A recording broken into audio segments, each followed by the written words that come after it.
Hey there, Tian here, and welcome to episode 4 of the Real Talk with Tian podcast. If this is your first episode, welcome. If you're a returning listener, welcome back. I'm so glad you're here. On today's episode, I'm handing out permission slips. Yep, you've heard me right. I talk to a lot of crocheters and knitters aspiring to start designing. And the thing that keeps coming up over and over is this idea that each of them need to reach a particular milestone or achievement in order to start designing. And these quote unquote achievements manifest themselves in different ways. I'll give you an example of a recent coaching client that I've been working with. So this client has been knitting for years and years. She has over 30 years of experience as a knitter. She has stitching experience, plus her professional experiences.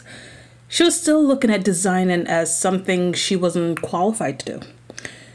She was thinking maybe completing the master knitting program, even though she didn't really want to. I mean, nothing against the program. She just didn't have that drive and desire to go through the program. But she still felt she needed the approval from a gatekeeper of sort to say, yes, you have done this thing. You are now a designer, to get that stamp. And I can picture her, in front of the master knitter administration, bended on one knee, head bowed in front, with the administrator dubbing her in the way a king would dub a squire into a knight. It's like kneel as a mere knitter and rise as a designer. But it doesn't really happen like that. It doesn't really need to work like that. And I think this mindset comes from our education system, where we have to take standardized tests, pass them to prove our mastery before we can move on. Sure, you want your doctors and lawyers to have gone through medical and law school, but not all our doctors are top of their class. Quick question. Do you know what a medical student with a D average is called? Go on, guess. I'll wait. Did you guess? The answer is a doctor, right? A medical student that passes, and barely at that, is still a doctor. I mean, we don't go into our doctor's office and ask them to see their grades from medical school, right? Anyway, that was a bit of a tangent. Back to the call. So on this call with this client, I was able to lay out what I'm basically doing here, going through all her history of high achievement, her qualification in the knitting field to come to the conclusion that she already had everything within her that she needed to be a designer. All she needed was someone to give her permission. So I gave her permission. During the call, I really wish I had a permission slip I could just hand her and said, here, you have a permission slip. But I didn't. But what I did was I gave her the permission that she needed to go design. Not because I have the power to, because I don't, but because based on all that we were talking about, everything that she said, she was ready. She just needed that boost of confidence. Funny though, by the end of the call, she was talking like a designer. Her whole body and language changed. Her confidence level was through the roof.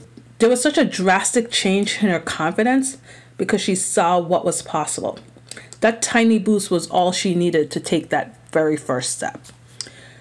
The conversation changed not by me giving her permission per se, but simply by this brilliant knitter seeing in herself what I saw in a very short conversation of all that she was capable of and all she had to offer. She was hiding because of fear. With this newfound confidence, she became animated and more lively. Hey, she even had the first design project she wanted to knit that she's been sitting on, waiting for someone to say, go forth, my child, and knit it and design it. You're ready. That's all she needed, was someone just to say, go do it, you're ready, you know? And like a true designer, she was talking about why she wanted to make this item, about how she would construct the piece, the yarn she would use, just being so animated about it, just like a designer. And what a massive change getting permission can do.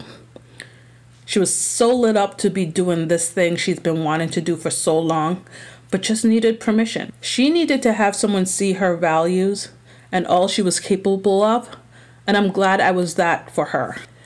Now, a coaching session wouldn't be complete without setting some hard deadlines. If you've worked with me, you know you're gonna get homework, and I make you set hard dates to hit milestones. Don't worry, I don't push more than I think you can achieve. You set the timeline. Of course, I'll make you adjust it if you're being ridiculous, like taking 2 months to do a swatch or something like that, right? Nah, I don't let you get too comfortable because I know the fear will start to seep in with inaction. So I really get you going. So we work on some dates and set for follow-up. And I think that accountability piece too will definitely help to achieve hard goals. Now, I know you want to do big things. Maybe you too want to design, or you want to dip your toe into tech editing, but like this coaching client, you are waiting for a gatekeeper to say you can pass through. Look, there are no gatekeepers. So I'm handing out permission slips to you. You can do it. You already have inside of you everything you need to do great things. Don't hide your light. Because when you hide your light from the world, we are all in darkness. No one benefits. So don't be selfish with your light. Shine bright. If you feel like you need permission, I got you. Head over to the website tianconneton.com to get your free printable permission slip, because the world needs what you have to offer. I hope you were able to take away something from this episode. If anything I talked about resonated with you, please reach out on Instagram. I'm Knit Designs by Tian there. And leave a comment in the post for this episode. Did you enjoy this episode? Leave a rating, a review, and please hit subscribe and share with 5 of your friends that you think really needs to hear this. I can't wait to talk to you again soon. Bye for now.